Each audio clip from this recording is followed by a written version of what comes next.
Welcome back to 9/11 2010. You just saw this piece by Jim Kircher about issues regarding immigration, legislation, about illegal immigrants. Well, there are a number of immigrants who have come to this country, become naturalized citizens, and they vote. And we really haven't been discussing that. Jasha McQueen-Gadberry, immigration attorney, is back with us, as well as St. Louis Beacon reporter Kristen Hare. Let's talk about them. I mean, they do cast ballots, and so how does anyone know how they're voting, what their issues are?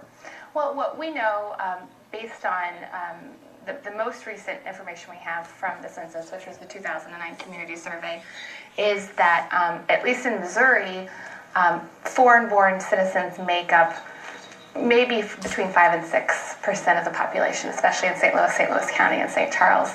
But only half of those people are naturalized, meaning that they can vote. So in Missouri, it's a very small block of people. But around the rest of the country, nationally, in 2008, immigrants made up 10% of registered voters. And so that was a large voice that is out there. Traditionally, Latinos in particular vote Democratic, but the Pew Hispanic Center found that this time around, they weren't feeling very motivated to vote.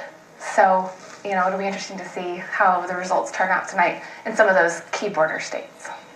And in terms of the population, the Latino population in the U.S. overall, it has really been mushrooming.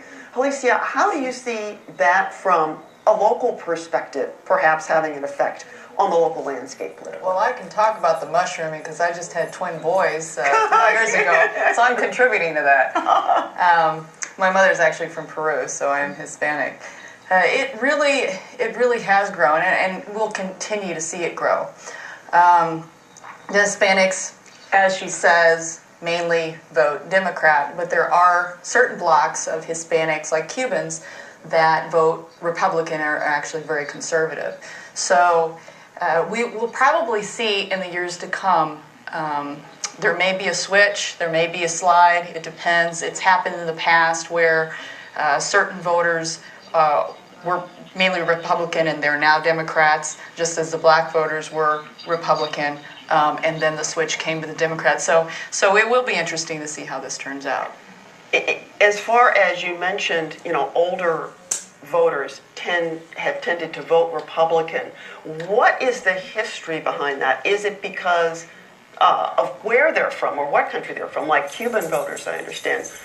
Older Cuban voters are most likely to Right. vote Republican. Hispanics have tended to be clumped together in this whole Hispanic population, but really there's so many different varieties, and we have Cuban voters, we have those that come from all different types of the Central and South America that really can't. Us as Americans tend to see things as in states. We have North America here, and we have the states. In South America, it's not like that. I mean, you've got a huge country in Brazil. They don't even speak Spanish; they speak Portuguese. So, that's been it's been kind of interesting, I think, to kind of sit back and look and see. And in the years to come, probably in the next 5 to 10 years, you may see more Hispanic voters voting conservative, I think. And that's what you've been saying, Crystal? Yeah, absolutely. Well, and a lot of times Hispanic voters who tend to be Catholic may vote on social issues that way, so they may go more with Republicans. But really, it's going to depend on generations, and it's going to depend on what the parties continue to do moving forward. Okay. Any projections in terms of percentage of population of being immigrant or Latino or Hispanic in the bi-state region? There are there's numbers out there, and I don't know that any of them are substantiated. I would like to see from next month into February of 2011 what the 2010 Census Bureau statistics are going to be. I think that'll be the real measure of where we are and maybe where we're going. But there are a lot of people who are undocumented and a lot of people who are documented in Missouri and Illinois, and clearly they have a voice, and so we'll just see if it's being heard. So I expect we're going to be seeing a big series of articles from you, from Yes. Beacon, and Yes.